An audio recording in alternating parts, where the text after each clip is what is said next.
The following audio is intended for mature audiences and contains adult content, graphic language, graphic violence, and strong sexual content. Viewer discretion is advised.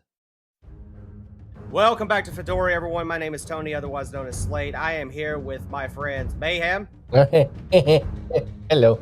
Norbit. And Mouse. He's just going to stay silent. Hi. God, okay. What? Okay. Whatever. I knew that's what he was doing. I just didn't want to say anything. Got it. Okay, yeah, sure, fine. It's all good. Get wrecked. I do have to give it's not a big recap. We last left off where there was this big fight where that Tiny Tina, the T-Rex died. There are 3 champions left and a tiny weenie guy. Mouse is also still in the Fey Wild as well, so we have to get through that here in a little bit. Don't But forget about Shitbag's lottery. Oh yeah, Shitbag is fucking rich now. Oh yeah. But speaking of that it is the end of Shitbag's turn, and that is actually where we are now. So Shitbag just ended his turn, and it is now Rhaegar's turn. You have 2 champions and a tiny weenie guy. God damn it. Okay. I'm going to fly over in a diagonal fashion so that I actually come down to ground level, 40 feet. Okay. So that I'm in range with this dude over here. Yes, sir. I'm going to try and decapitate Weenie Willie and take his little Weenie Willie, the one-eyed wonder, off. All right, go ahead. Make an attack roll. You never fight the one-eyed snake. It's a 16. That hits. Okay. What is your bonus to your attack? +7. That's enough. Yay! I didn't even need to roll. Can I roll just to see how much damage I would have done? Sure. Okay, so is the 1d12 +7 for the slashing damage, which would have been 9.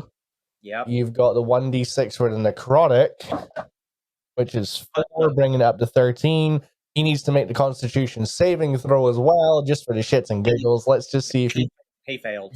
Okay, so that is an extra 1d6 of bleed damage, which is 4, which would have totaled for 17 damage.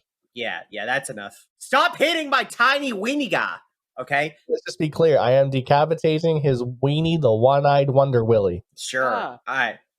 So, describe to me how you kill Tiny Weenie Man. I dip the blades of my great axe down towards the ground, and in just one quick flourish, I swing them in an upward arc, catching him square between the legs, and just keep driving up, and just basically split him in half. You're going from the feet up? You fucking monster. No, crotch up. Oh, crotch up. Okay, so you see as you're slicing up that he is just like screaming in utter agony at the fact that he's now going to have to die very slowly until you finally hit his brain, and then you just split him in half, and his 2 corpse halves just fall over onto each side. And that is your first attack. I can't really do much because I don't have any movement left. And you got no range? No, actually I do. I have my breath weapon. There you go. You can use your breath weapon on the 2 champions. I can only target one of them though. It's not wide enough in order to hit both of them. Okay. But Norbit and Pigeon avoid it completely because they're like hundreds of feet up. So I'm going to target the top guy. Okay. What's the roll for that? I've got to make a dexterity saving throw. Yeah. I failed. I got a 2. Okay. That's 1. That's 2. Where's the third one? There it is. I'm changing dice. That is 11 points of lightning damage. He is dead. He's dead. So that one is dead because he took more damage than the other one, because one of them saved and the other one didn't. I mean, that's my turn. I'm done. That guy is dead. Norbit. Glowing butter knife of glory. All right. Make me an attack with advantage. Am I using my scythe modifier, or? I will let you use the spell modifier because of it having branding smite. Oh, it's even higher with the spell modifier. Sweet. Yeah, It's a +7. yeah. Roll with advantage. Sweet. Wait, he's like 200 feet up in the air, right? Yeah, I'm just hence- dropping it down, basically. I'm just... Yeah, hence why I'm giving him advantage, because the other guy doesn't know that he's technically What up the there. fuck? You rolled the same thing twice. What the fuck? 18 hits. So roll 1d6, which will turn it into a 2d6, and then I will let you add your spell modifier to the damage. Basically, you're going to roll 2d6 plus 7. What about the radiant? The branding smite damage? Yeah. Yeah, so 4d6 plus 7, correct? Yes, 4d6 plus 7, yes. Yeah, 23. He is still alive, but barely. Can we just say that the knife just, like, landed in his foot? Like, Yeah, boom, yeah, like... and then like, he's just, like, looks down, and then I'll let you do his reaction, because I don't know how he'd react. Just the Wilhelm scream? Yeah. Alright, so since I technically have 2 attacks, what attack will hit from 200? Well, I could go down, I guess. But Yeah, you could fly down. let's see what else I can do before that. Tony, can you tell me the range of Eldritch Blast? Because I don't have the range on here. 120 feet. I will not be able to hit that. I'm 200 feet in the air. Just move down. Yeah, but I can only move 40 down. No matter what he does, he cannot use Eldritch Blast. Yeah. Or Firebolt. How high up are you right now? 200. Yeah, That's what you okay. do when you get overprotective. Yeah. Okay. Alright. I'm trying to see if there is I anything did not can think do. this completely through. I seem to have flown too high Yeah, it would seem so. and run out of objects to drop and let gravity do all me work. Actually, wait, I might have something else I can drop. Okay. Tony, can I have an estimate on his health bar? He just walked through the gate and is one step away from walking up the steps. Oh, One step away from walk. Okay. you gonna drop a platinum piece on him? I still have a platinum spark, but I don't think Norbit's willing to drop a spark. That's the difficulty there. So I have 2 choices, Tony, right? And I'll ask you which one you think I should use. I have one of the boar tusks left. I have 2 boar tusks, but I'm not going to use 2. So I can either use a boar tusk, or I can go the funnier option and use the breastplate. Can you drop my old armor on him? Yeah, basically, I'd lose one AC. He just starts disassembling his equipment. I'd lose 1 AC in doing so because I'd have to re-equip it afterwards. But it'd be funny to just watch him get crushed by your old armor. Oh my god. He can see you now too, so you wouldn't have advantage anymore, right? I'm not gonna lie. No, yeah, well, okay, so that leads me to my thing where if you drop the tusk, it would be disadvantage because of the 2 scenarios of the weight and because of the fact that And he the now size. knows and the size and him noticing you. But if you drop the armor, it wouldn't be disadvantage. But I would make him roll a dexterity saving throw to dodge out of the way because which he probably will pass because he dodged a nuke. So yeah. which one are you more willing to do? The tusk at disadvantage or Will it the break dexterity the saving armor? throw? Oh yeah. Probably. Oh, Yeah, it'll break absolutely. the armor. I'll do the tusk then because I don't want to break it because it currently I'm sitting at a nice juicy 22 AC. So I'd rather not break that. Roll with disadvantage, but use the modifier of your scythe. All right, that's fine. You said disadvantage of 13. Okay, 13 does not hit. So what you're going to see is when you drop it, it basically is exactly the way we were just describing, where the wind kind of just picks up and it blows it off course, and it just lands outside of the camp somewhere. Okay, yeah. I'm gonna with the last bit of my what I can do. I'm just gonna fly down 40 feet is my movement. Yes, I believe so. Yeah, because my dash is 80. Yeah, I'll fly down 40, so I'm now juicy 160 feet high, and I'll look at Rhaegar. I'll see what he just did to that little wee man, and I'll do that motion, where you like point 2 fingers to your eyes, point 2 back to him, and go shame, and then I'll end my turn. I'm watching you. I watched you sever that man. Shame. That guy is still alive. How high up are you, Rhaegar? I'm on ground level now. You're on ground level? Okay, he's gonna throw a spear at you. Throw me a spear. Does a 20 hit? Yeah, it does. It does hit? Okay, alright. 6, 7, 8, 9, 10. So 14 damage for the first spear. Jesus. You said he was throwing a spear, not multiple spears. He has 2 ranged attacks. He can either make 3 melee attacks or 2 ranged attacks. So he's only going to do the 1 extra attack at range, and then he's going to keep his last spear to use just in case. Unless he's got some of that big dick energy to slap you from that range. That one will hit. That's a 17 plus 7 to hit. So Oh shit. 10. That's an additional 14 damage. You saw the first one hit, and he's just like, okay, I'm feeling a little bit more confident. I'm going to try again, this time with maximum effort. He throws in the same location. Rhaegar just steps to the side. That was another 14 points of damage. Yeah, so Okay. another 14 points of damage. Yay. You still alive? Yeah. Okay. So this guy, after seeing this Dragonborn is still alive after 2 spear throws at him, and knowing that there's a meteor coming from above, he's going to bolt. How far can you get though?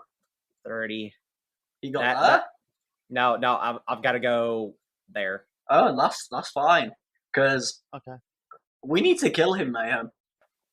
What do you mean we need to kill him? He has my knife in his face. Oh, for fuck's sake. I want my knife back. Well, then you better go and fly after him then. Maybe stop throwing all of your shit at other things. He threw 2 spears at you. Do you not want vengeance? See Mayhem walking and then with the spear still lodged in his legs and just like flopping around with his legs. I'd like to imagine that Rhaegar's having this conversation with Norbit by yelling at the top of his lungs, just looking 200 feet in the sky. 160.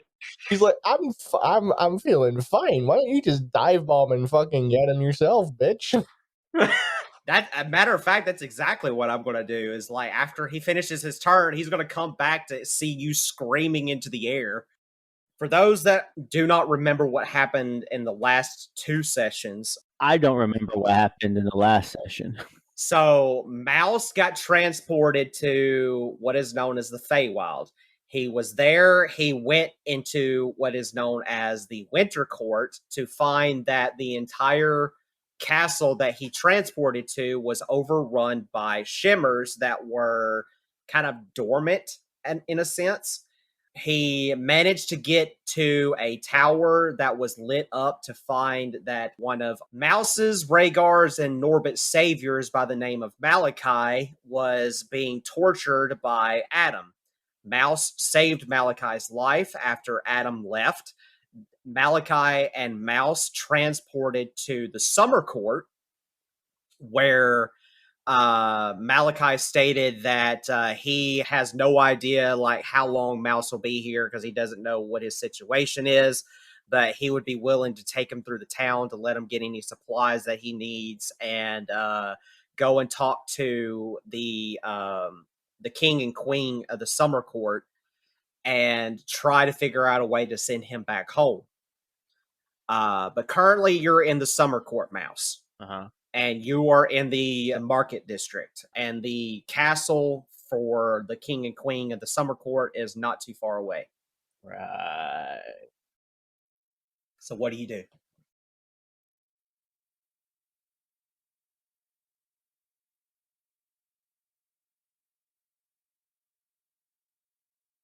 The way the Fey Wild works is that time passes differently here than it does in the material plane. Time passes faster here and slower in the material plane. So that's the reason I'm giving you leeway to go and do whatever you want on this turn, and you're going to disappear after the conversation that you have with the king and queen. Say, Tony, can the listeners at home gain any benefits from the podcast if they decide to go and buy anything from XP Coffee? You can get 5% off with the discount Dirty20 at checkout, and you will be able to do that. You can also do the same thing with the Wraith energy drink. You can use Dirty20 and get 10% off of the Wraith energy supplements. So if you want to get a nice little discount on that stuff, you can. So in other words, if you hate mornings and don't like to wake up like me, get one of them. Right? All right. I guess kind not really like. I'm just gonna use the word antiquities. Like, is there a place that sells rare magic items? Yes. Okay, I would like to go there. Okay, so you go there. It is I guess like a spell shop or something. Maybe like I don't. Yeah. So it's kind of hard to explain because the Fey Wild is more magical than the material plane. So when you go into a magic shop, think of it kind of like you're walking into like a very chaotic Harry Potter shop, like in Gringotts or whatever. So you walk in there and there's like books flying everywhere. There's like different types of potions, different types of scrolls. It's absolute chaos. Like it's just crazy when you walk in here. There's several people in this store. Some of them are reading books. Some of them are looking through the potions. Some of them are kind of just running around, goofing off like little kids, just playing with the fancy magical toys that are flying around and stuff. Sweet. But you do see at what looks to be like an oval desk, there is what looks to be like an Eladrin woman sitting behind the desk with some glasses on, and she looks to be like she's reading a book. You can imagine that Eladrin is kind of like another version of an elf, except that whereas elves are more like humanoid in a sense, where they have like human colors, in this sense, they're more colorful in the fact of that they have more brighter colors. Like they have green skin, orange skin, blue skin. They have a variety of different colors depending on the area that you are located at. This being the summer court, you're going to see a lot of yellows, oranges, reds, very bright colors that represent like summer. And she is more leaning towards of the kind of in the middle between of like an orange and a yellow, if that makes sense. Like she's not super bright colored skin, but it gives you the notion that when you walk up to her, it does startle you for a second to see someone as brightly skinned as her. But then you're just like, you go back to your normal self. Okay. But yeah, you see her sitting behind this counter. I recognize the book. Roll me a perception check. Dirty 20. She is reading a book of incantations. You can assume by the book that she's reading that she is a wizard.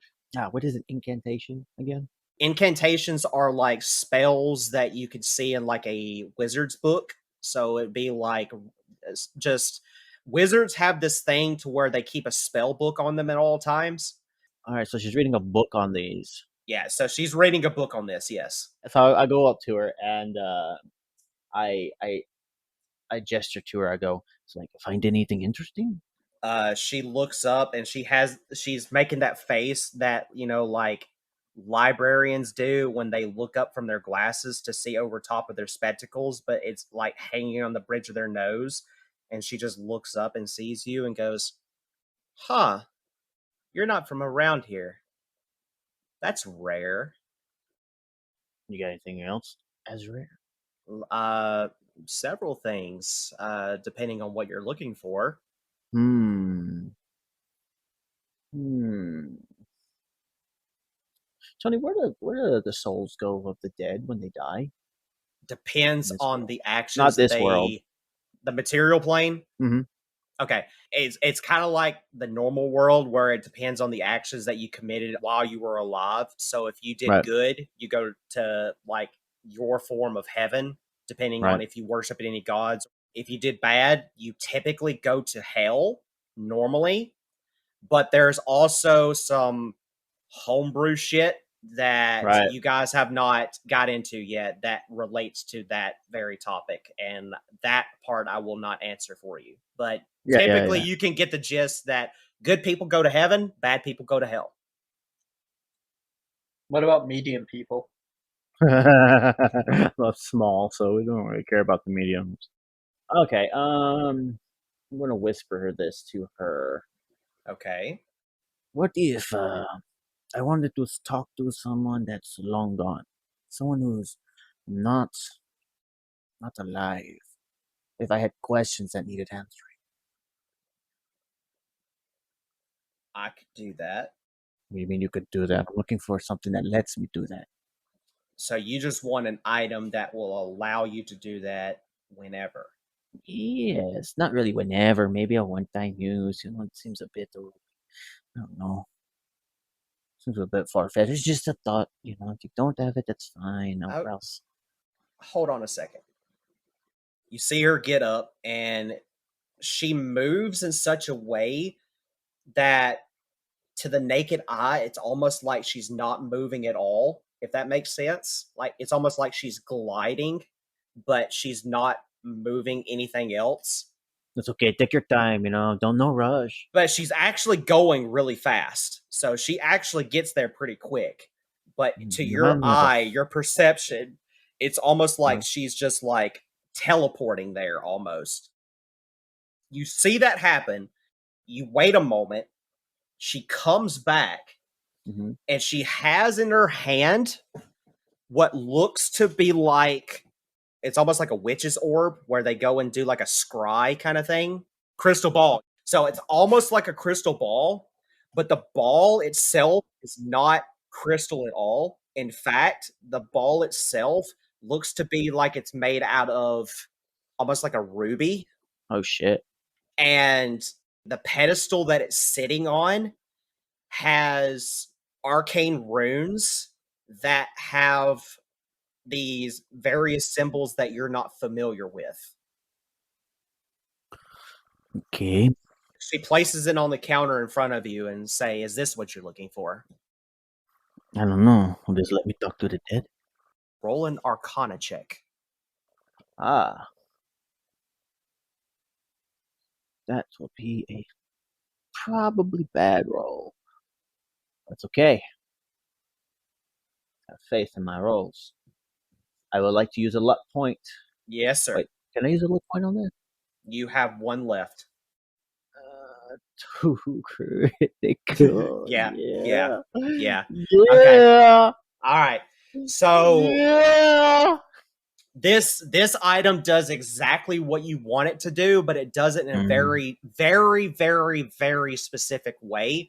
And if you derail from that way, bad shit will fucking happen. What do you mean derail from that way? What do you mean by that? You gotta give me more. Yeah, that's what I'm getting at. So, in order to commune with the spirit in question, you have to have a piece of them that was part of their belongings that was very special to them. Ah. If you don't do that and you try to summon the same person, one of two things will happen. So this is going to be like the Ouija board type shit. It's basically an Ouija board. So you either one will summon them in a very deformed way to where that they will come out as a demon. Oh, well, that will be good. Or two, you will summon one of the 9 lords of hell. Well, that'll be fun. That'll be fun and all. Oh, yeah. Ooh. My chaoticness is tingling. But she looks at you and says, "Now, because of the rarity of this item, this is not something that I normally just sell to any one person. Of course. So let's make a deal." Mm-hmm. And as soon as she says that, Malachi is in the room with you. Malachi, you can feel his hand grasp your shoulder, and he looks down at you, eye to eye, with the most serious face that he can muster, and he's quite literally shaking his head like, "Don't do that. Don't do that at all." Well, But don't get the item or don't make a deal. No, don't make a deal. Like you can cut. Like when she said that, he's grasping you and Okay. he's like, do not do that at all. What she just said. Don't make a deal. Gotcha. Tony, can I hear the deal first? You can. Sweet. Let me Absolutely. hear what she has to offer. So you turn back around, you look at the woman, and you ask her exactly what the deal is, and she goes, "So I'm looking for a very specific item in the Fey Wild. This item is an item that kind of does the same thing this does, but it brings them back permanently. You go get me this item, and you bring it back to me as a replacement, and you can have this one and keep it."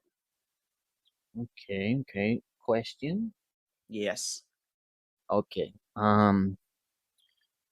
Brings them back permanently. How exactly? Is this necromancy? I don't like necromancy. It is indeed a form of necromancy. Ugh. Oh no. Oh no. But that is on me. That's something that I personally wish to do on my own accord. I'm not from here, so what you do in your own world is your business. I look at Malachi and I was like, let me discuss some things with my friend here. She nods to you and says, "That's perfectly fine." You turn to Malachi, and Malachi's like, "Look, I know you're not from here, Yes. but there's something you've got to realize. Making a deal in the Feywild is not as simple as just shaking a person's hand." Exactly. Okay, keep going. Um, I'm rummaging through my belongings as he's saying that. I'm listening. if you make a deal and you don't hold up your end of the bargain in the way that they want you to hold the deal up, they can quite literally trap your soul and control you for eternity. But the same works for them. If they don't hold up their end of the bargain, then the same applies to them as well. It's like you're binding your souls together. Right. And you don't want that. Of course. But I need this item. So what do you suggest?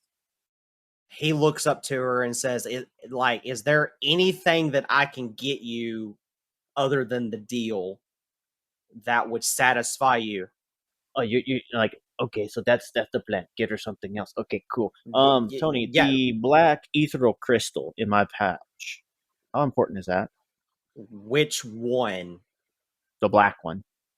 The one I haven't used yet. You want to give her the black one? I want to have her appraise it first. Okay. So you hand her the black ethereal crystal. Okay.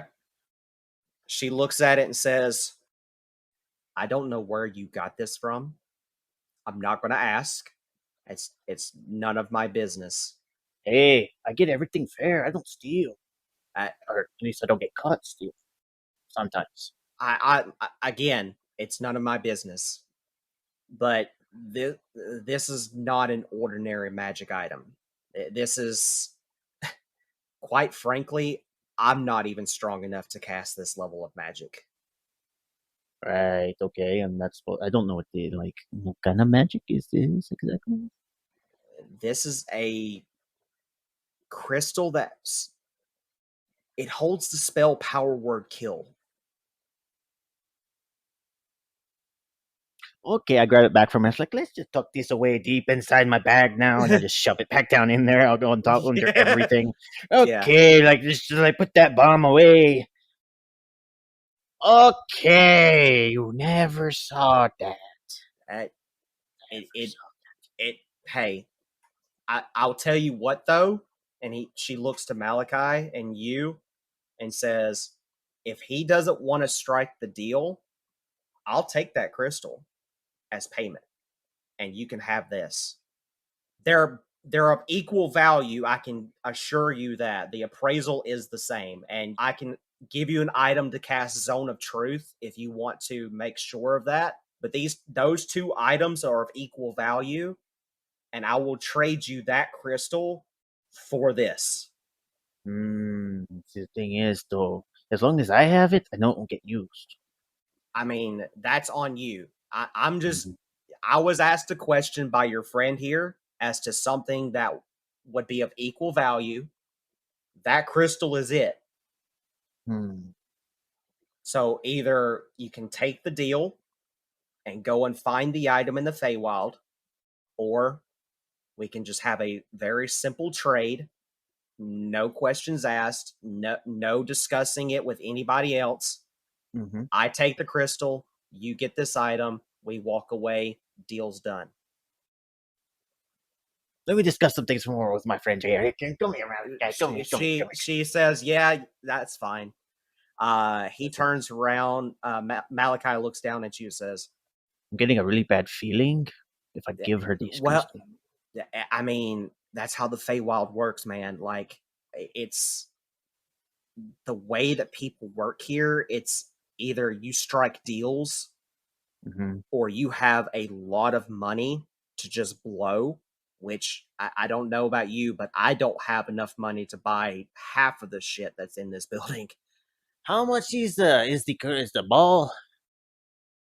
Money wise? Yeah, I'm yelling back to her. Yeah.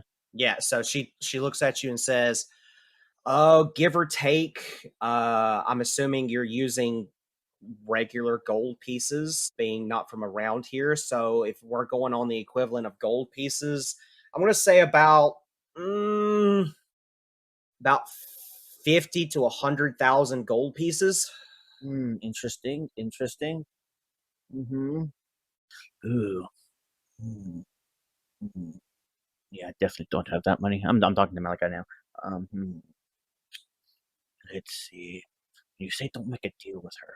Why? Do you don't think I can complete this task? Or no, it's not that. It's the fact that deals in the Fey Wild aren't, again, they're not simplistic. So if you make a deal with somebody and you shake their hand on that deal, you both would need to have to word the deal very specifically, because if you derail from that in any way on either party's end, your soul is lost. Right.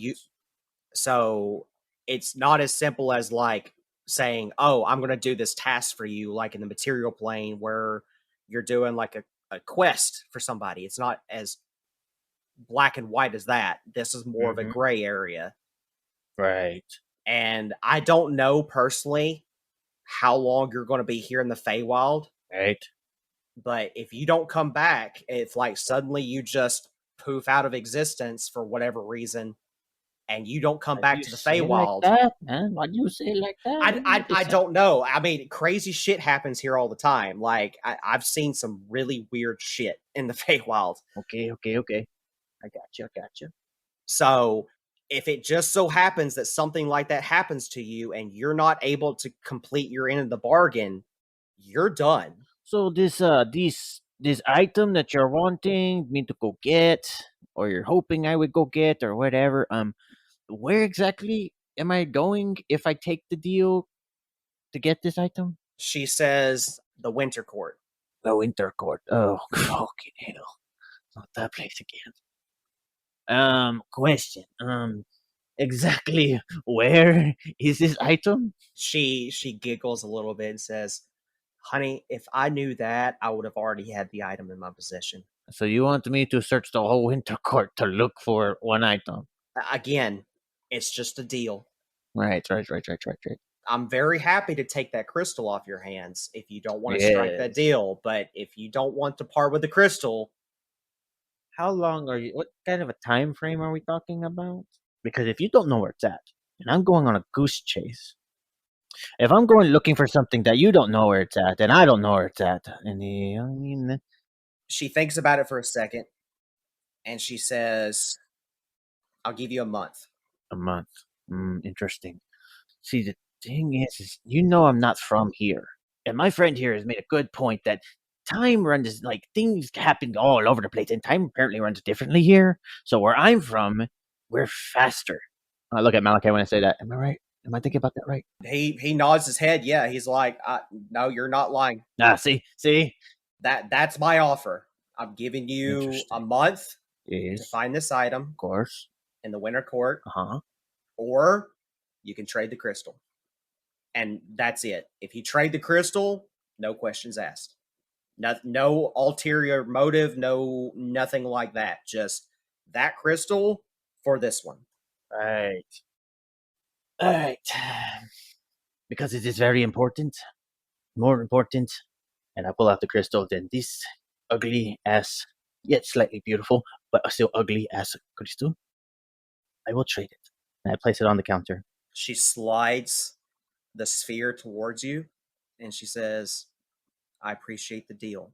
You actually, the moment those words come out of her mouth, you feel yourself as if like you have been, like your very essence, your soul has been relieved. It's almost like Woo!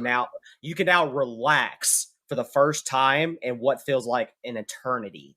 When deals are struck in the Fey Wild and both parties are satisfied with the results, Mm-hmm. this is what happens. You feel like that you just completed your task and you're good. Right. So you seem like a nice person.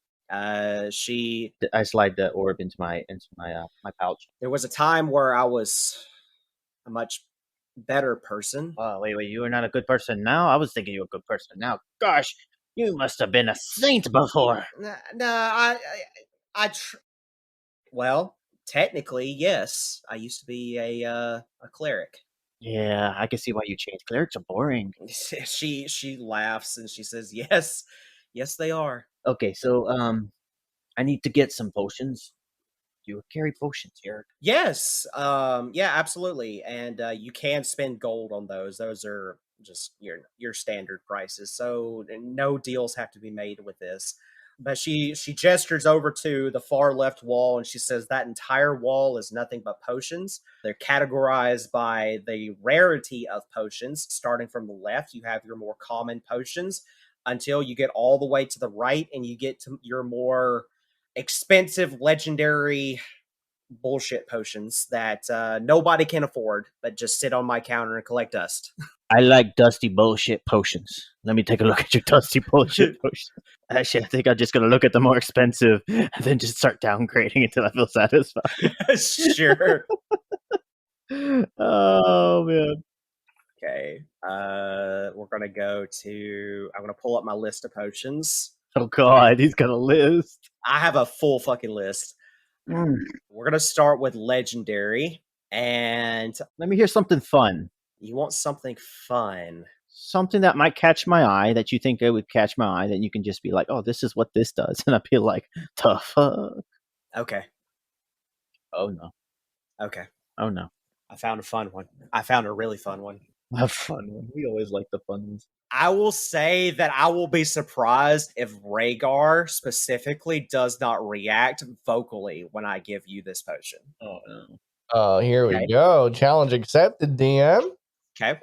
All right. So, because this is more based on because of how tall you are, this is kind of like the first potion you see on the bottom shelf looking up. God, bringing my height into this. Well, yeah, I have to go based off of your passive perception. So this is just more fitting with those lines. Yeah. But this is what you see first. You see a legendary potion. The bottle itself looks to be made out of the same obsidian, but it's carved into a dragon's body, and the lid is the dragon's head. On the front of the dragon, you see a simple label that is engraved in the obsidian with blood as the ink. Simply says dragon blood. Cool. I grabbed the bottle, right? And I'm looking at it and go, this would make a really cool bong. Do you say that to Malachi or the wizard?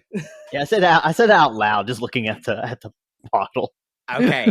Roll me an Arcana check, and depending on how well you roll, you will determine if you get the full effects or not. I highly doubt I'll get the same freaking roll. 16. That's actually not bad. I'll give you the benefit of the doubt. I will let you know basically what this potion does. Okay? Uh-huh. It has 4 effects, Uh-huh. and you get all 4 of them the moment you drink it. Okay? Gross. This vial contains the magically imbued blood of an ancient dragon. Those who are powerful enough to withstand its effects are granted the powers of a dragon. When you drink this potion, you must make a strength saving throw. You suffer D10 of damage to the dragon's element. So, depending on the color of the liquid that's in the vial, you will suffer a certain amount of damage when you drink it. However, as determined by the DM, equal to the difference between your roll and a 20 minus 10. This damage ignores any damage reduction or effects that the user may have in place. So basically, like Rhaegar, for example, it ignores his rage effects. If the user dies when consuming this, their soul is consumed into the element of the blood, and there is 0 chance of resurrection. Cannot be revived at all. However, if you survive, you are blessed with the following 4 dragon effects. Effect 1, Dragon Blood. You gain the effects of Sorcerer's Draconic Bloodline if you do not already have them. Your highest class level will be used to determine what level you are in the Draconic Bloodline. So in this case, you are level 7, so you will gain level 7 Draconic Bloodline effects. And we will determine that if you were to survive this drink. Effect 2, Dragonkin. Dragons will recognize you as one of their own. Most dragons are non-hostile towards you by default, but this is not universally true if they are chromatic. So in this case, if you drink it, all dragons will recognize you as one of their own and will not attack you or your party members because they will recognize you as being family. So they will not attack anybody that is associated with you. Effect number 3, Dragon's Fury. You gain the Barbarian's Rage ability once per long rest. If you have Barbarian Rage already, you gain 2 additional Barbarian Rages automatically. While you are raging, your Draconic power surges forth, creating a Blood Rage. Blood Raging lasts for 1 minute longer than a Barbarian's Rage, so your rage lasts for 2 minutes instead of 1 minute. While blood raging, your skin grows scales, increasing your AC by 2. You gain the Dragonborn's breath weapon appropriate to the color of the dragon's blood and type that you drank. If you have a Draconic wings, you gain a flying speed equal to double your walking speed. Your sense of smell and sight also increase by 50 feet. While blood raging, you count as a dragon and your normal type for the purpose of the spell's effect and the targeting of dragons. Last ability, Arcane Blood Rage. You count as a sorcerer of your highest class level for the purposes of spell casting, including cantrips, sorcery points, and meta magic. So in this case, you automatically will become a 3rd class as a sorcerer, but you will not go up in level in the sense of like you would go from level 7 to 14 instantly. It's more of like you can swap between the two when you go into a rage. So if you wanted to use sorcerer abilities when you go into a rage, you can, instead being a fighter rogue, you can become a sorcerer at the current level that you were at. You do not gain any other sorcerer effects past the level cap that you're currently at. So if you are at level 7 and you drink this, anything past level 7, you will not gain the sorcerer effects for. Right. If you are a sorcerer already, you gain 1 additional spell slot for each level that you increase beyond the level that you are currently at. You may also use slots and spells granted by the effect while blood raging, and casting these spells is permitted while blood raging. So you can cast spells while in a rage. A barbarian does not have that effect. They cannot cast spells at all when they rage. If you are not in blood rage, You will not be able to cast these spells unless you are a sorcerer. Your casting ability for these spells only can be either your charisma or your constitution. The blood increases your lifespan to that of a dragon's. These effects can be passed on to your offspring. So your age becomes the age of a dragon. Like you can live that long, of an ancient dragon. And that's what the potion does. Right. Let's put the pay to win item back on the shelf. Okay, sure. Wait, how much is it? And roll me a persuasion check. Fucking persuasion. Oh my god. How did you like that, Rhaegar? a critical? Oh my god. She looks at the potion. She thinks about it for a minute. And she's like, you know what? I like you. Something special about you. Yeah, everybody does, man. Yeah, everyone thinks so. There's something really special about you. I can't quite pinpoint it, but there's something special about you. It's that strange aroma of tacos in the air whenever you're there. Strange aromas. Strange aroma of tacos in the air whenever you're near. She looks back at it and she thinks about it for a little bit longer. And she says, you know, these potions have been sitting in this little cubby that you see here for several hundred years. Right. Nobody's going to buy these. And I kind of knew that when I opened the shop up. So I'll tell you what, you give me 3,000 gold pieces and you can have that bottle and you can pick 6 regular healing potions. Oh, really? I'm gonna look at it and go, tempted. Like, no joke. Cool bottle too. Like the detail, cool. I killed an ancient dragon to get that vial, so it's quite a story. It's quite an adventure. But Mouse carefully puts it back on the shelf, knowing that he's talking to someone who killed an ancient dragon. Okay, so let's not break anything. Would you like to keep looking? Yes. Next item. Okay. Guess I'll climb the shelf. Sure. And we'll do one more look. And then I'll just get regular potions. If it's so, just pick something and let's hear what it is. Do you still want something fun, or do you want something practical? Let's go practical, because that fun was just kind of like over the top right there. Okay. While I'm doing that, can I look at Malachi and be like, or just kind of gesture to him, talk to him, and say, "Is there a way to come back here? Because I don't think I'm going to be able to find look at everything today."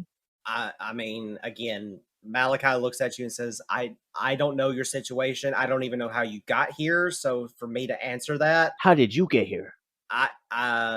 My Patreon plane shifted us here when that whole shit went down at the castle. Really? Oh, that's cool.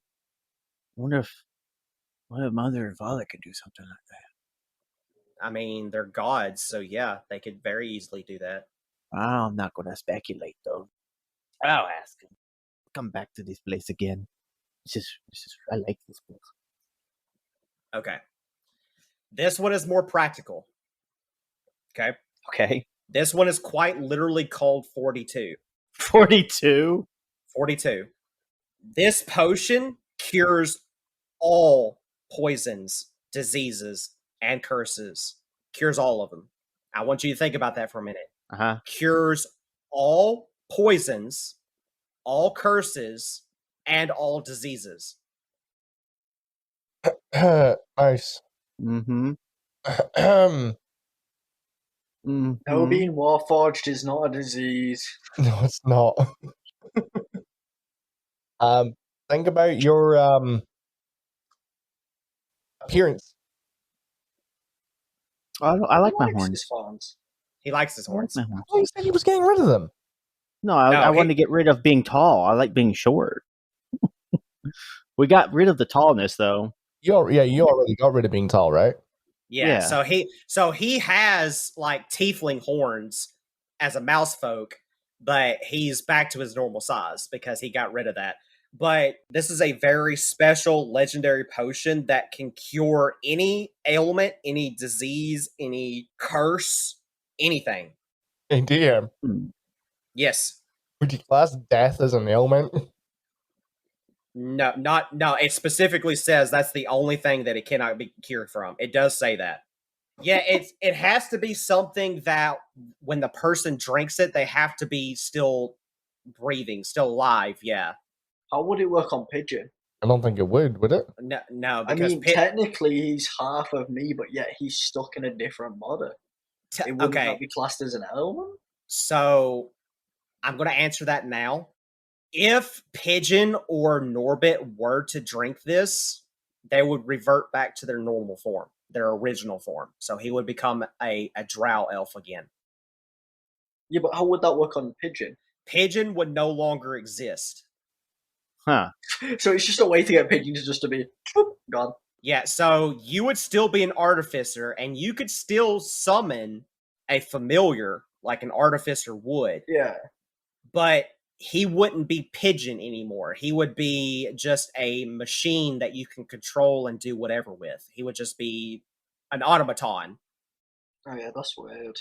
But that's something that you guys would have to discuss on your end. If Norbit wants to go back to being a drow elf, no, I don't think he does. I don't think he does. I was just curious. So we'll put that back on the shelf and be like, I'll have to come back another time when I have, because I don't know how long I'm here for. I have to get back to my friends. I also have to think about that. I know time runs differently here, but I also need to think about my friends. She goes, I perfectly understand. Again, these potions on this specific rack have been here for hundreds of years. They're not going to go anywhere. So they'll be here when you get back. How much are your regular potions? Health potions. Like, are you just wanting just basic health potions? Are you wanting greater, superior? Let's do greater. You want greater potions? Okay. Uh-huh. Greater healing potions are 100 gold pieces each. Yeah, the greater. I'll do the greater. How many? I'm just gonna get 2, but I'm just gonna give her 2 platinum. Make it easy for me. Sure. Yeah, that's fine. Yeah, she gives you 2 greater healing potions. Is that it? And then give me 3 regular. How much are each of the regulars? Regular healing potions are 50 gold pieces each. Okay. Yeah, that's what I'll do. Okay. All right, you do that. So you have 3 healing and 2 greater healing.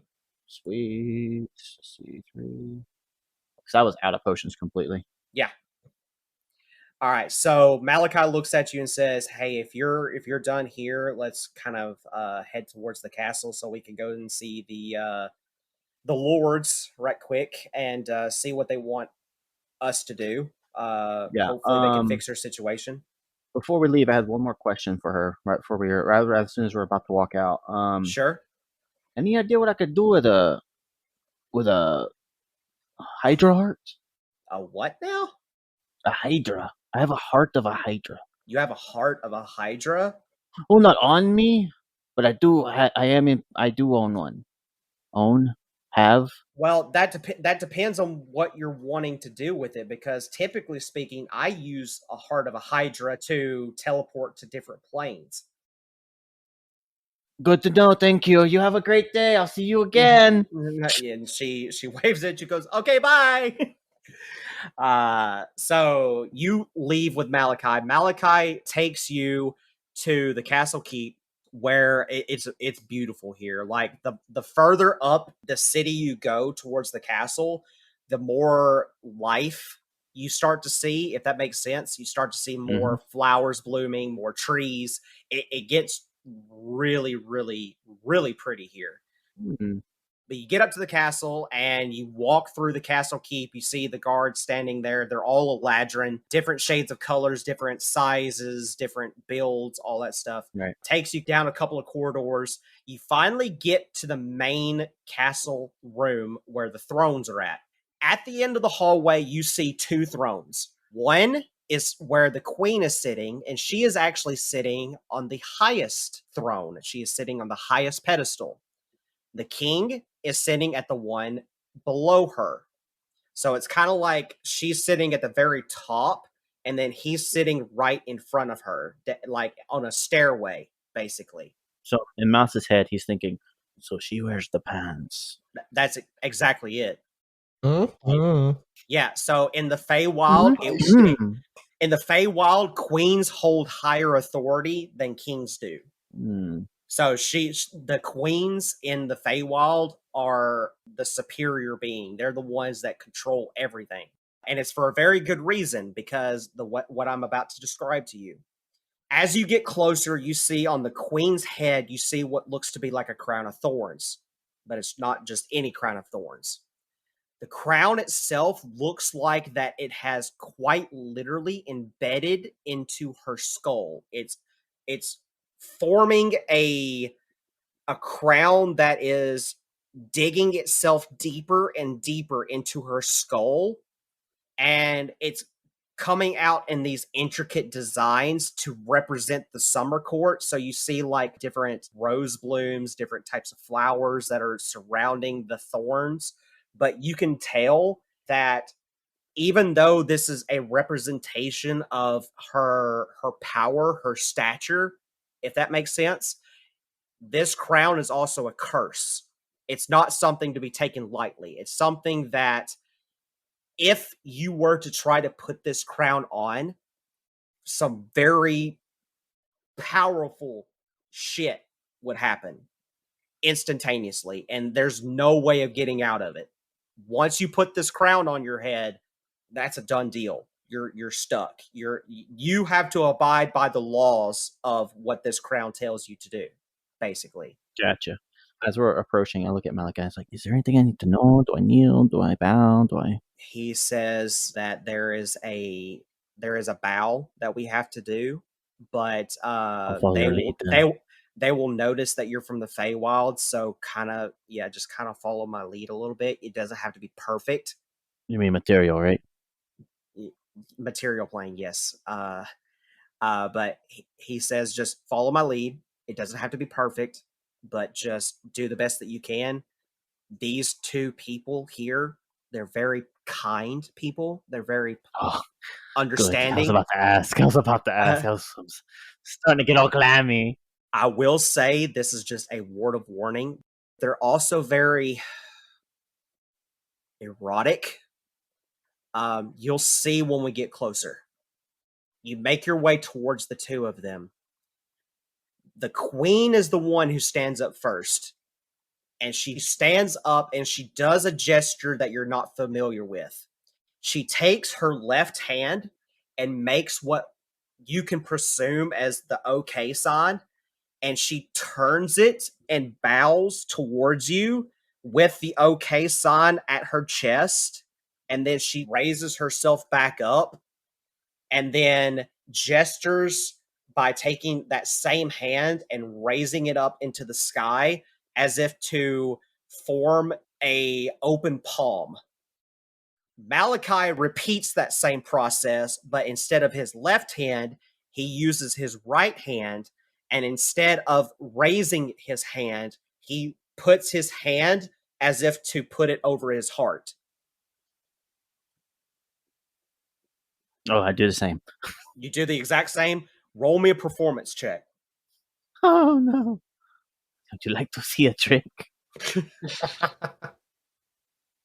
Oh man, you're giving me all my plus ones, man. Wait, another crit? Nah. Fuck off. He did. He picked right now. You've crit 3 times tonight. Yep. Insane. Oh my god. The queen herself does something that Malachi does not expect.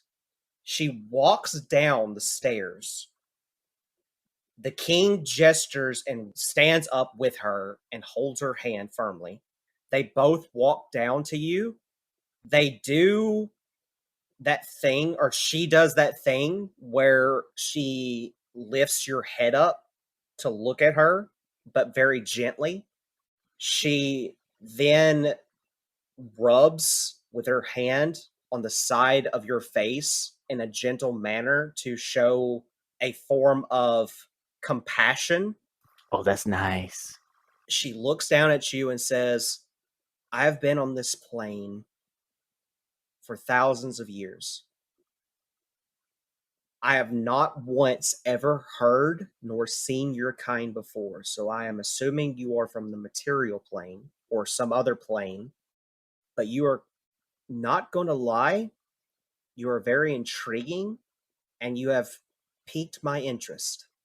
And that doesn't happen very often. What is your name, friend? My name is Mateo Ortiz Ulysses Santos Enriquez, but they call me Mouse. I want to stick with Mouse because that is a mouthful. uh, she looks to the king and she says, "What do you think?" He looks down at you, and you can see more of him now that he is a very broad Eladrin. He is very muscular in the sense of that you can tell that this king has seen a lot of battle. Like, it's almost as if that you can just instinctively know that he was born and bred into battle. He looks down at you and says, "I'm also intrigued as well." He seems to come from good stock. And oddly enough, I sense something else on him. Something, it's a sense I'm not familiar with. Are you a paladin by chance? Just out of curiosity. No. Do you worship a god of some kind? Oh yes, mother and father are very kind to me. Um, that's what I sense. So it's very strange to have this sensation again because gods have not been on this plane. What? How long has it been, honey? Like 10,000 years or so? She looks to him and says, "Yeah, the gods have quite literally abandoned us. The even the Patreons that used to live here have all been left and gone. The only magic users here left in the Fey Wild is wizards and sorcerers because the paladins have all dismantled. They have gone off and done their own things. The warlocks don't exist here anymore. It's quite sad if I do say so myself, but it's it's rather odd to have this sensation again of knowing that the gods are still there. They're just somewhere else and protecting beautiful souls like this one. And your soul is it's pure. I like the aura that you give off. You give off something that I have not sensed in a very long time. It's quite pleasing, if I do say so myself. But enough of that. How can we help you? Is there something that you need from us? Because it, I'm quite fond of you being here, but I'm assuming that Malachi here has brought you in here for a reason, and I'm quite curious as to what's going on. You see Malachi hold up his hand for a second and says, "Before you get into it, Mouse, and I understand you have a lot that you want to discuss, I do have one very urgent matter that me and you both saw that we need to bring up. And once I get that out of the way, then whatever you want, it's yours. You tell them what you need, and I'm sure that they can help in any way that they can. But my lord and lady, the Winter Court has been taken over. It has been sieged by an enemy that is not known to anyone here, but is a very common enemy. You see the queen gasp and start to tear up, and she says, "What of my sister?" Malachi looks and says, "My lady, I'm sorry. She's dead. I saw it with my own eyes. The being known as he calls himself Adam now, but originally his name was Amon. He killed her, and at the very mention of Amon, you see the king take a step back, and he looks at the queen and says, "It can't be. There's no way. I killed him with my own bare hands. Thousands of years ago, I watched that demon die. There's no way that he can be back." You see the queen looks to the two of you and says, do you know the truth of who Aemon actually is? Malachi looks and says, as far as we know on the material plane, Aemon is the one who started the war 500 years ago on the material plane, where our now problematic gods, known as Zelanthia and his crew, they're causing problems on the material plane and are now wanting to seize control of the Fey Wild and probably other planes. She stops him there for a second and said, Aemon is not his original name. The name that he went by before my husband killed him in the 9 hells was Asmodeus. You see Malachi stop. He's speechless. He can't physically utter the words that he wants to say. Mouse, do you want to say anything at this time? I'll look at her and go, at both of them. You are right. I am not from around here, and I have no idea how long I'm going to be here. I just happened to appear in Winter Court, right? That's the place I was at, right? I'm whispering to Malachi. Malachi says yes. So, oh yeah. I'm sorry, Mouse, but the name Asmodeus alone just it's pretty bad. So yeah, I was stunned there for a second. It doesn't surprise me now that I think about it, but yeah. So our new friend Mouse here somehow made it to the Fey Wild and made his way to the Winter Court and was able to rescue me out of being tortured by Asmodeus.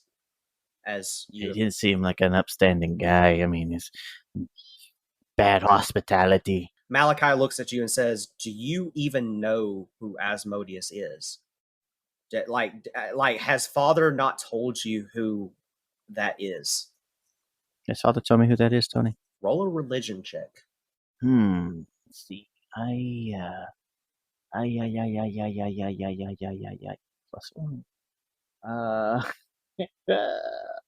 I swear to God, if you fucking crit again. Okay. What's so All weird though is it's pretty close. I mean, I had a 15. It's close, but like getting there. Whew. Okay. All right. So with a 15, you do actually know who Asmodeus is. And for those that are listening, if you are D&D lore nerds like myself, you will know exactly who I'm talking about. Bahamut specifically has told you who Asmodeus was. It's one of those stories that he would have told you as kind of like to keep you in line. You know, like those scary stories you tell kids to like say, oh, the boogeyman's going to get you if you don't behave. It's kind of like one of those stories. Uh-huh. But essentially, yes, he has told you who of Asmodeus is. Right. But Malachi looks and says, yes, so I don't know how he got here. I don't know what his situation is. I don't know. I know of his 2 gods. I know his situation. He's one of the ones that is currently taking care of the problem of Zelanthia and the new gods, essentially. And with that, my lord and lady, it seems like that we don't have any other choice. I think we need to start gaining some allies. If we don't, I'm afraid that the Fey Wild is going to be taken over. Can Mouse chime in? Yeah. Mouse looks and was like, me and my friends were trying to fight back.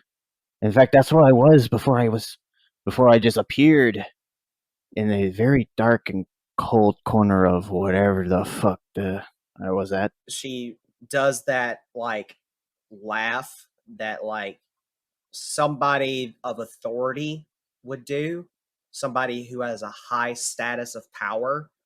But you can also tell just very slightly that the laugh is also a laugh of like that she has a different side to her, if that makes sense. Right, split personality. Yeah, it's almost like a split personality. Yeah. But she looks at you and says, "Yeah, so I'm assuming you've never been to the Fey Wild before, but if our friend Malachi here hasn't already told you, seasons and time doesn't work here the same way it does in the material plane. So where you were, being the winter court, it's always cold, it's always dark, it's dead. It's quite literally, it was born in darkness and it will remain there unless we combine the crowns together into one unified crown and have a supreme ruler. But I'm personally against that. I like to have the different courts in the sense that we all have our different opinions, we all have our different philosophies, and it keeps things balanced. And it's been that way for ever since I was deemed queen thousands of years ago. So I do agree, Malachi, that with the death of my sister, if they indeed have the crown, we need to bolster some allies, but I don't know where we're going to get that. I don't. I'm at a loss here. We can help. From where I'm from, my people, we're trying to fight back. We are being hunted by these people. Roll your persuasion check with advantage.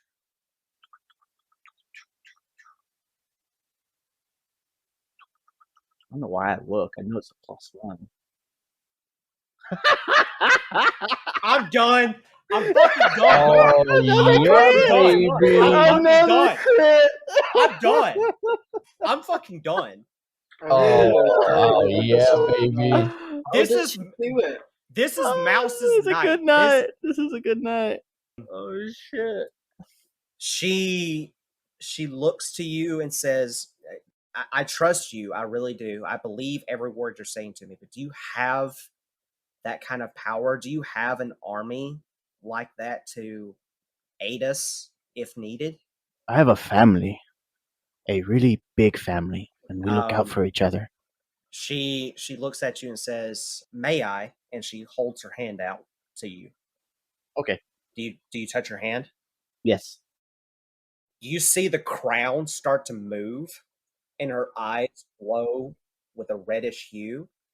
But it's not in the sense of you feel evil. Actually, you feel the opposite. You feel compassion, you feel love, you feel like a fiery burning sensation within the pit of your soul. It's almost like every good emotion you could possibly feel, you feel it all in one fell swoop.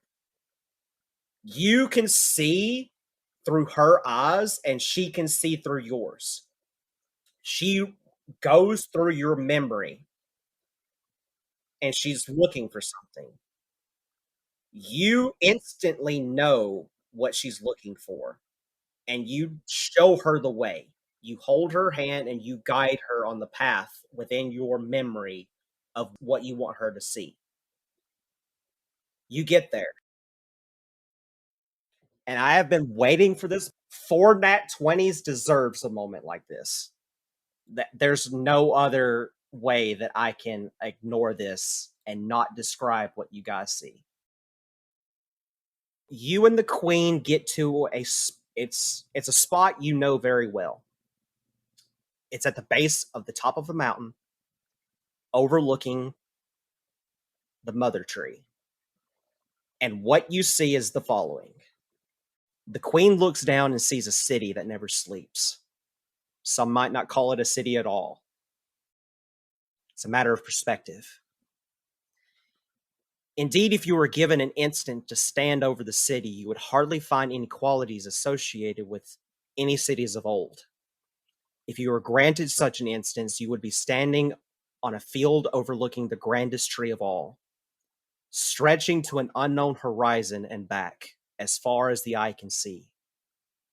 And yet, you could see that the city has lights floating thousands of feet above you, made by thousands of the tiniest crystals. But if you were granted more than an instant, you would look up to find that there is a crystal more grand than all the rest, one given the powers of light and darkness. An expanse of light, blinding at first, yet hardly brighter than the rising of an early sun. If you were to stay long enough, you could also depict that this large floating crystal would dim its own light to give the effects of what you could only think of as the clearest night sky. Depending on your attire, you might even feel a slight breeze coming from this grand tree at the very heart of this magical place. In all honesty, the more you look out into this magical land in which Mouse himself calls home, the more you feel as if all the worry in the world has suddenly floated away into a calming breeze.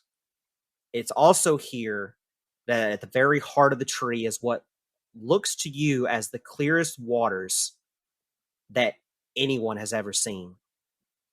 Water that flows like a river of old, never knowing the destruction and chaos that man has set in motion to his own world. It is a city of the mind and body. Inside the smooth metallic walls are districts. Inside each district is innumerable beings of various animal folk, communicating in a network of incomprehensible complexity. Beings who are loved and love back. Beings who fight and who have fought. They have formed communities and societies and governments, or leave to explore the endless wilderness that we call Fedora. It is here that Mouse looks, with the queen herself standing at the forefront, looks to the queen and says, "Welcome to my home. Welcome to Kager Magna." So, you both see that image, and you revert back to the Fey Wild. You're standing in the exact spot that you left. She smiles at you, and not in the smile of that of authority.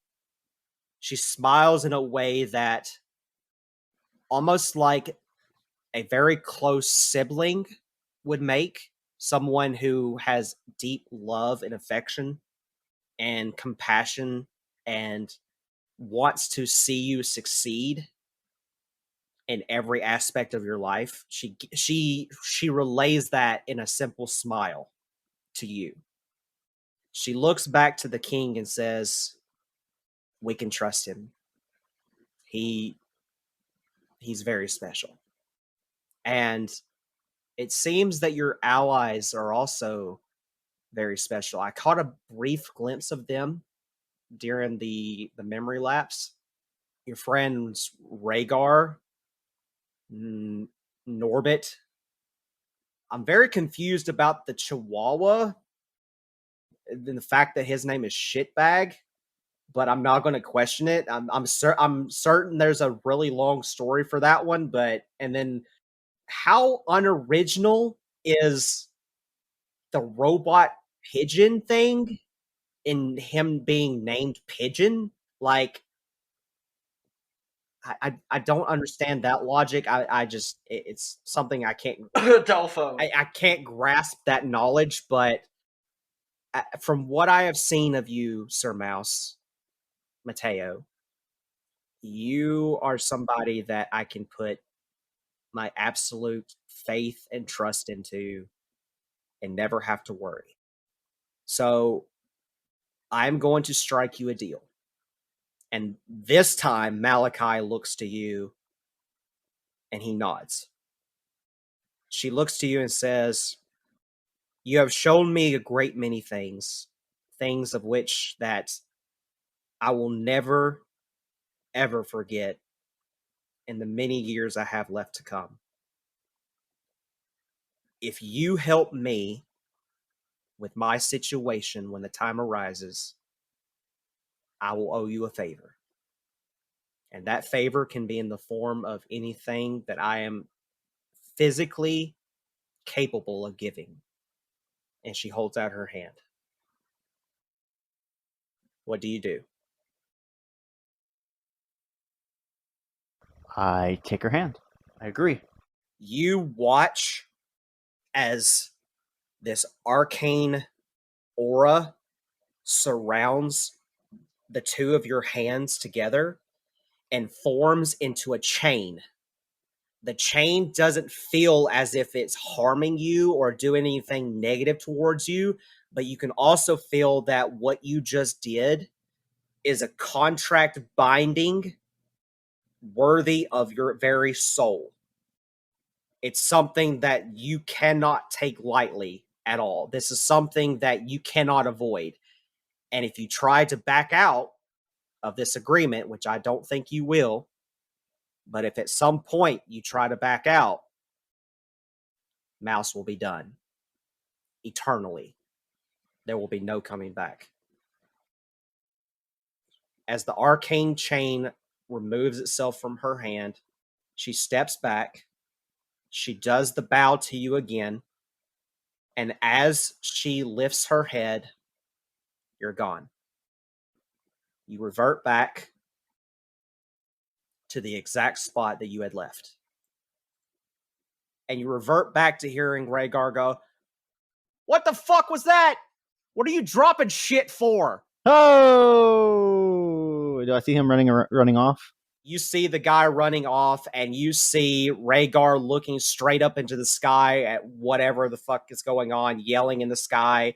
You don't see Norbit, but you do see Shitbag surrounded by a shit ton of grease, with a dinosaur at his feet, Rhaegar doing whatever the fuck he's doing, and then this other guy running away, and all of these other dead bodies just lying here. And I'm beat up shit. Yeah, he looks fucked up. I line my rifle up to take a shot to this guy over here. Okay. And in my head, I'm thinking, like, and I was worried for nothing. They don't need me around all the time. I knew I could trust them. I take my shot. And That hits. 23. All right. So roll your damage, good sir.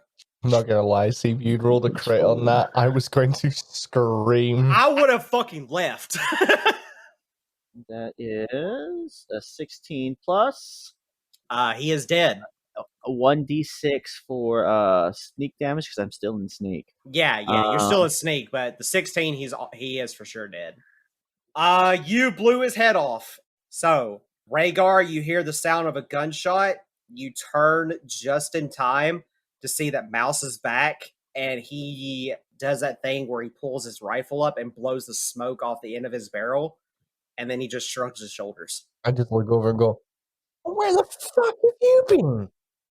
Vacation. In all kinds of different seasons. Oh yeah, So, picked a great fucking time for it, didn't you? I'm going to equate the amount of time that it took while you were in the Fey Wild. You were in the Fey Wild for the equivalent of 3 24-hour days. Oh. But here, it's only been a matter of minutes. Does that mean Mouse aged 3 days or just 3 minutes? No, just it's his rules are based off of the material plane, so he ages according to the material plane's aging, unless he stays in the Feywild and remains in the Feywild. So if he decides to, if I stayed in the Feywild, I'd live for a long time, huh? Yeah. I thought I found the loophole. Yeah. Anyway, but yes, Mouse, you are back. Rhaegar sees you. Norbit, you are hundreds of feet in the air, and can I do something now? I mean, yeah, you're out of initiative, so yeah. I take my knife back. I am looting bodies. Roll me an investigation check, Rhaegar. Norbit, you already know where the knife's at, so I'm not going to make you roll for it. So just grab it. Can I also roll perception for to see if the bar toss go through is still around? Okay. 18 on the investigation. So you see some very basic items where like their clothing you can assume is made out of like the dinosaur hides that you've been coming across. You see basic spears, nothing special. The one thing that is special that keeps popping up is the amulet that they're wearing. You mean the amulet that I've already got? Yes, they're all wearing one. I only got a 10. 10? Yeah, you don't see the tusk at all. Can I take teeth and claws off of the Rex, or is it not big enough? No, it's big enough. Don't do Tiny Tina like that. Come on, I leave will tell you, you No, cannot put I this will. thing in the bag. her. Oh, no. No, I already know what I want to put in the bag. Don't worry about that. I'll come to that The later. fucking bagman's hungry. He's praying you put that in the bag. Yeah, true, right? Actually, that's a good question. If I open the bag near the fucking Rex, will the bagman grab it? I will allow you to put a singular tooth in the bag, but that's the max capacity for your bag with all the other shit that's in there. No, I just want to grab. I want to grab specifically. How big are the teeth compared to like my scythe? A lot bigger. Wait, Okay.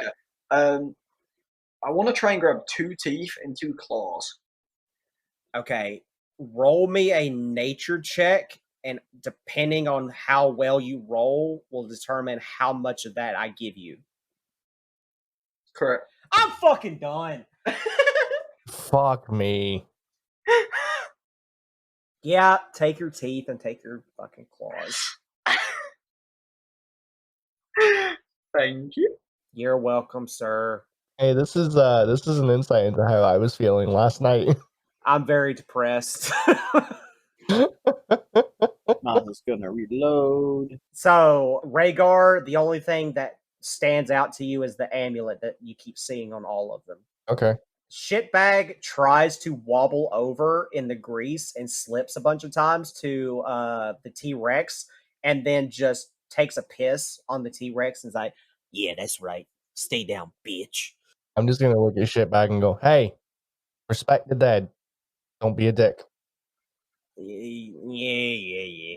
Mouse comes over and then he takes a piss. He says, "That's right." And Mouse takes a piss on the fucking T-Rex. I hate it here. That's right. I just look at Mouse, just like astonished, going, come on, dude. But for some reason, I feel like I need to do this. I don't know why. So I would like to loot these cabins as well while we're here. I feel like I'm gonna be smart for once and actually loot something properly. Okay, so do an investigation check on the cabins then, and I'll tell you what you find when you... Which ones are you doing, Norbert? I only rolled a 7, so I'm probably gonna slip on the grease. You slip on the grease, and I'm not even in the grease. No, but Oh wait, do I slip on the grease? I did go into the grease. yeah, Oh, Mouse, roll a dexterity saving throw. So you can I want to see- investigate the cabin and the two tent looking things that are up here. Yeah. with go a for 7, I'll only loot this one. it. Okay. Norbit, it's basically just very simplistic. 30-20. I think I'm good. Yeah, you're good. I'm slowly sliding, like the momentum's still there, and I'm just still pissing off to him. You see Norbit, like just basic stuff like beds, books, Cutlery? Yeah, you see just random household I would like items. to take all of the cutlery. Okay, you take a couple of wooden regular spoons and forks. Okay, I'll give you 10 of each, 10 wooden spoons and 10 wooden forks. Okay.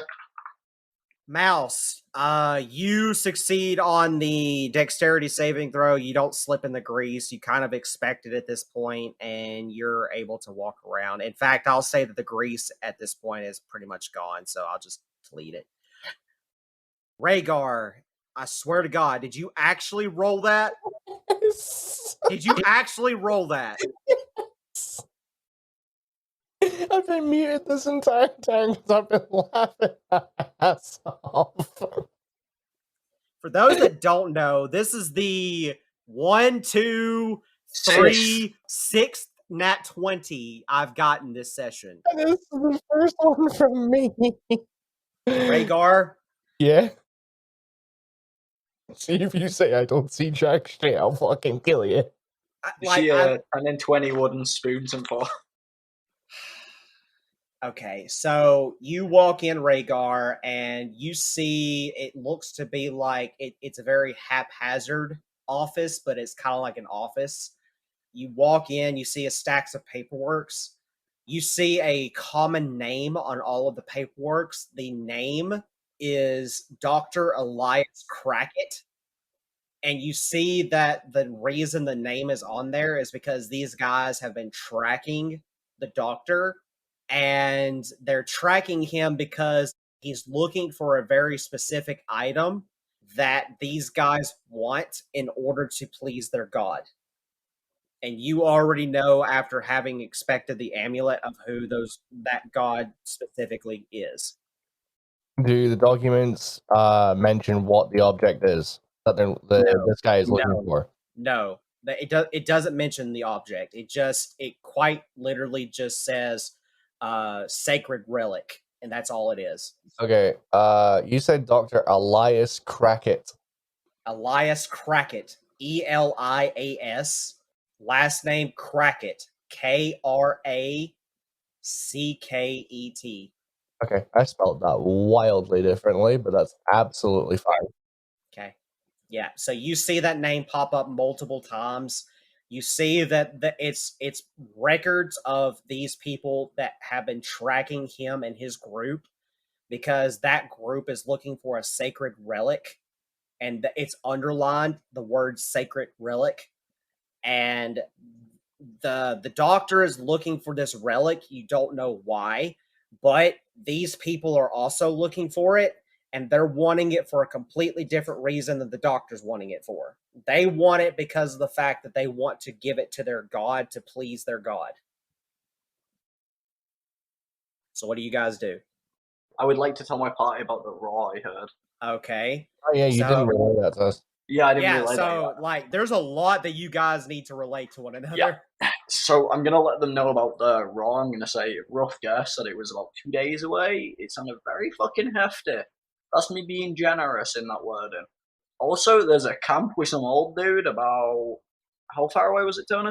You said I could see it when I was 200 meters up in the sky. Yeah, so it's right at the edge of the mountain. Yeah, I would say mayhem about the guy with the old guy. Didn't he have a fucking spyglass or something? Yeah, he's had a spyglass, and he was looking in the direction of this camp. Yep. Oh. Yeah, mayhem. That's why I remember. That's why I want to tell you, because I'm assuming that's Cricket, whatever his name was. Is that Crackett? You don't know because you haven't met him, but you can, of course, go in that direction and find out. But you can kind of put 2 and 2 together that that's a possibility. Yes. I would also like to ask Ray. No, because Ray got went skin direct.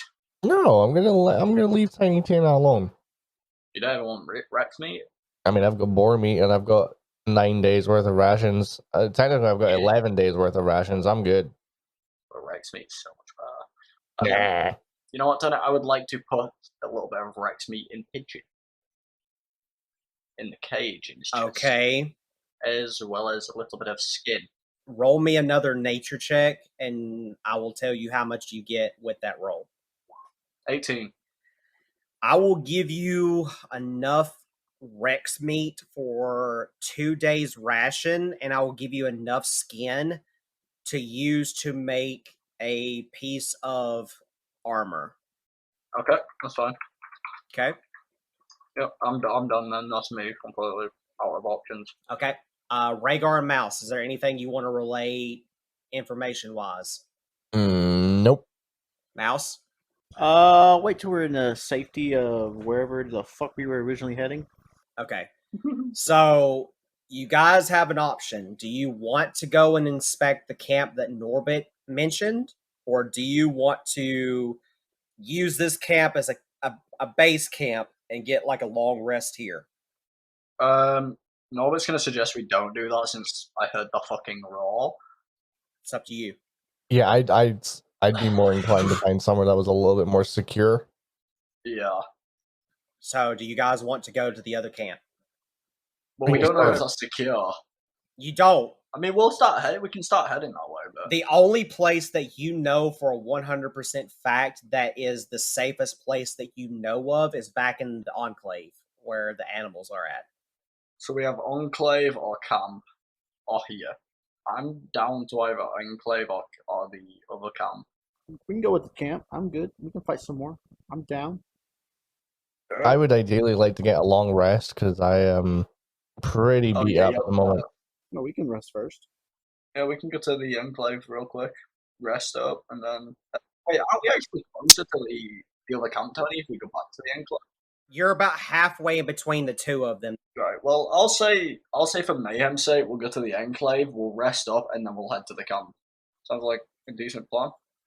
All right, you guys are back at the Enclave. First things first, that I want to do is I want to go see Fenrir. Okay. What time of day is it by the time that we get back there? It is night, so I'm going to say roughly about between 7 to 9 p.m. I call Rhaegar over to speak with him. Buddy, come here. I have a gift for you. Been through a lot together. Had my back. I wanted to get you something. So, where I went, I was on another plane of existence. I got to meet some very interesting people. And remember those really, what are they called? The slender things. The shimmers. That's what Yeah, it was like. I remember that. Yeah, I remember that. I fought the whole army of those. Yeah, you Make a should have seen deception me. check, you I'm fucking gonna, idiot. I'm gonna make an insight check on that. Yeah, make a deception check and Rhaegar roll an insight check. I swear to God, Mouse, if you crit, There's a chance. 30-20. Oh my God. What did you roll? I rolled a 12. Okay. You fully believe him. Yeah, I fought every word he says. there was thousands of them, but granted, Hold up. Shitbag fully believes you too. He's like, you fought an army of those motherfuckers? Of course, this is Mouse. This is me. You're so fucking brilliant. I know.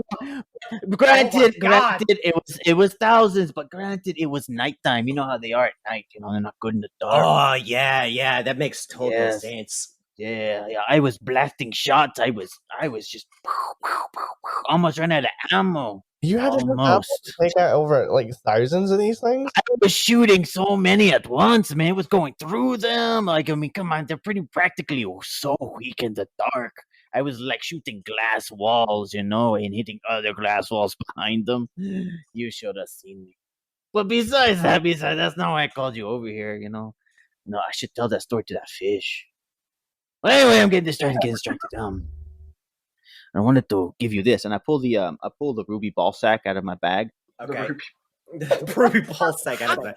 Rhaegar, you see that he pulls what looks to be like this ruby crystal ball that's sitting on top of what looks to be like a very intricate mantelpiece with these sigils that you're not familiar with, that none of you are. You've never seen these runes before. From what I've been told, as long as you have something of the individual, whether like the individual that's passed on, you should be able to talk to them. But you have to have an item that belonged. It belonged to a person, or it had to be an item that in some way, shape, or fashion belonged to the person in question, and it's something that they cherished. You have to have a cherished item of the person. So I don't know if you do or not, but I mean, it's a start that maybe you could see your family again. I hand him the orb. Rhaegar, what do you do? I stare just mindlessly at this orb, listening intently to what Mouse says, and be careful. If you don't have an item that they cherish, apparently some demon comes out, or one of the nine lords of hell or something, which I'm cool to go. Take that chance if Yeah, you I are. start looking at this orb just like, what the fuck, bro? And I just look at Mouse and I'm just like, hey, I don't know what to say. Don't think about it. I was gone for a long, no, not really a long time. I was gone like an hour, I think. Oh, I also ran into that some Matty guy and who was the other the bad guy again? You ran into Adam. Yeah. I ran into that asshole Adam. Well, I didn't run into him. I was kind of like peeping through his window like a creep. Wait. You saw Adam? Yes. I saw him. Very scary moment. I almost pissed myself. That was after the fight with the thousands of shimmers. I slaughtered that army, and then I saw the light in this big tower. I went to the tower. I saw him in there. He had torching a guy. So after he left, Rhaegar, before you say anything, because I know you've got a lot that you want to bring up, Mouse, do you bring any of the information up that you learned about the truth of Aemon and Adam? yeah, eventually I ramble on about where I was, what happened, and all that. Okay, so Rhaegar, you were relayed the entire story as to everything that happened to Mouse. You kind of sit there and listen intently, especially after the fact that he mentioned your brother's name. And he gets to the part of his true identity, that he is originally Osmodeus. Yeah, see, asshole. It's all A's. It would appear that we are in a far more serious situation than we thought. I think the worst thing right now is pronouncing his name, and I don't blame him. Asmodeus, it's a mouthful right there. Adam's very simpler. Wait, what are we talking about? I think we need to get to your island as quickly as possible. Mm-hmm. And just pray that whatever reason that looms over us for having to go there brings us one step closer to ending this once and for all. Because Right. the longer we leave this shit, the worse it's gonna get. We have to get off whatever fucking place we are right now. Well, and I tap my backpack and I just go, well, we've got the map of the island, so we should be able to find our way to the castle. We should be able to get there in the next couple of days. Just Right. whatever it is that we're looking for, and just get the fuck off this island. I don't know about you, but there's something out there. I think Norbert told us a little bit earlier, and I don't want to stick around to find out what the hell that thing is. In y'all's record, y'all are gonna try to tame it.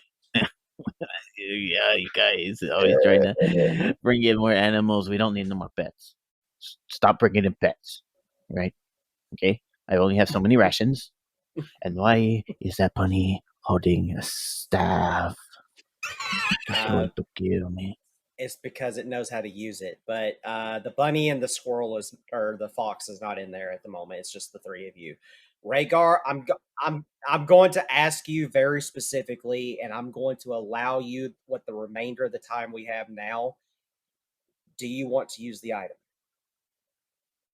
Just as the conversation between Rhaegar and Mouse comes to a natural end, I'm going to pick up my backpack and go and find a quiet, sort of peaceful part of the settlement that we're in. Okay. Probably somewhere around one of the water fountains that make up the central pathway. I'll let you decide, Tony, either the top or the one down near the bottom. You can stay in the top. Oh man, he's gonna have to deal with the fish. No. Did you kill all? No, they didn't kill them. I didn't kill them. They were just unconscious. He did non-lethal damage to the fish. They're still there, unfortunately. Extremely painful non-lethal damage. Rhaegar's gonna sit down. He's gonna put his backpack beside him, and leaning back against the statue that's in the middle of that little stone island area, He's going to pull out 2 items. He's going to pull out the hip flask, and he's going to pull out the orb that Mouse gave him. And for the remainder of the night, until he falls asleep, he is going to sit not entirely in silence. He's going to drink and just stare at the orb, contemplating the decision that has been put literally in his hands. He's going to look to the backpack one more time. And just as his hand goes to reach for it, there's this little flicker of doubt.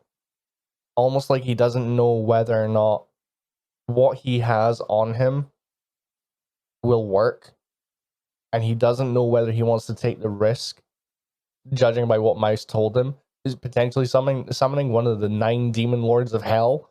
Yeah, so I'll relay the information. It might change your mind if I relay it a little bit more in detail.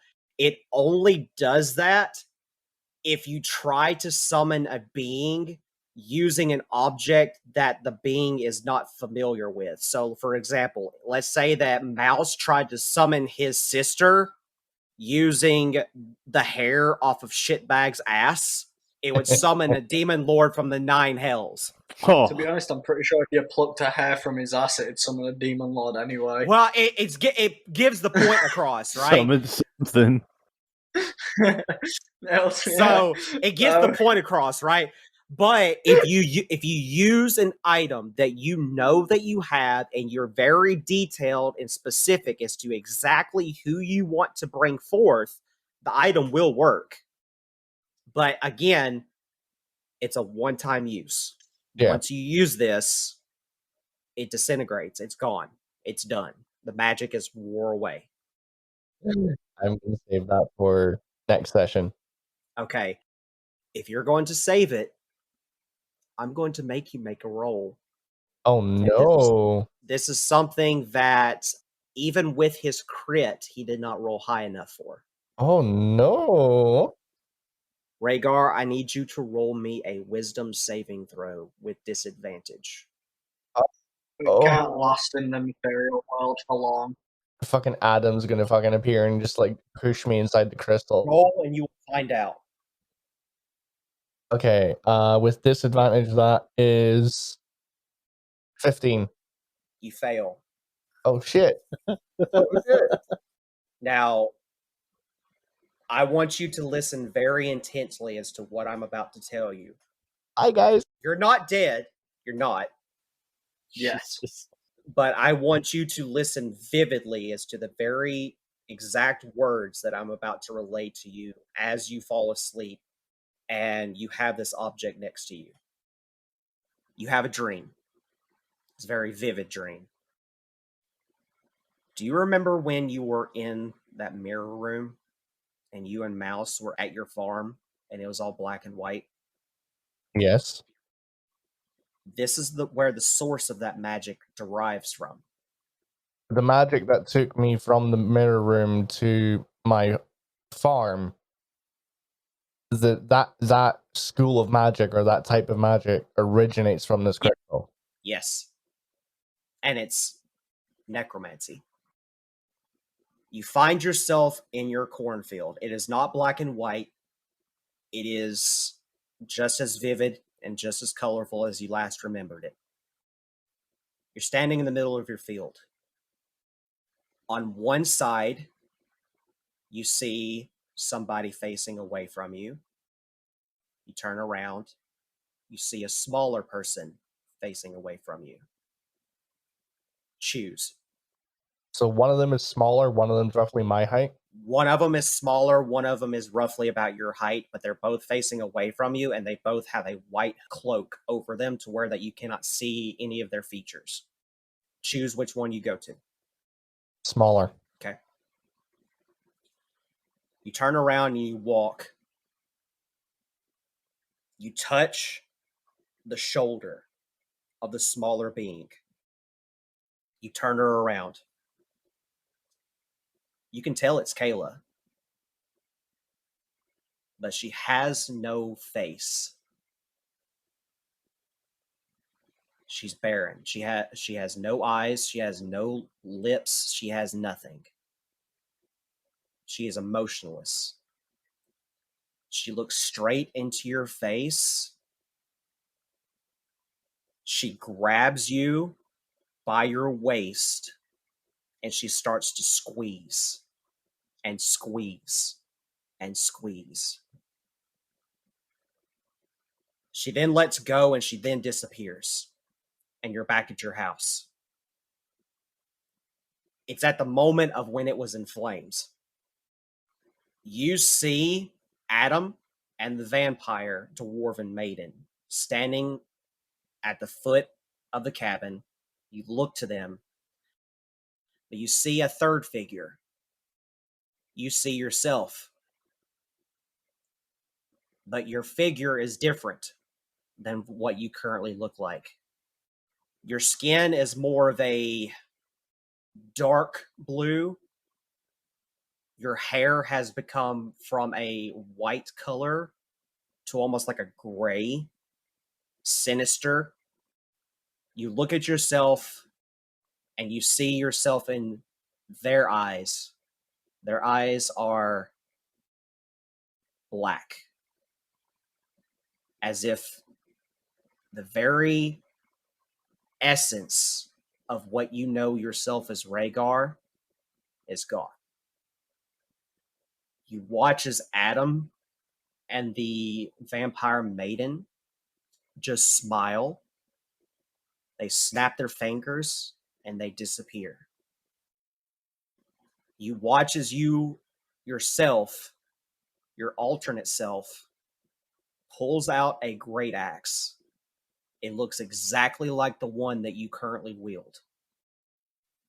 As you watch your house burn, and you hear the blood-curdling screams of what you know is to be your wife and child dying inside of the house. Oh. Rhaegar, I'm going to have you roll initiative.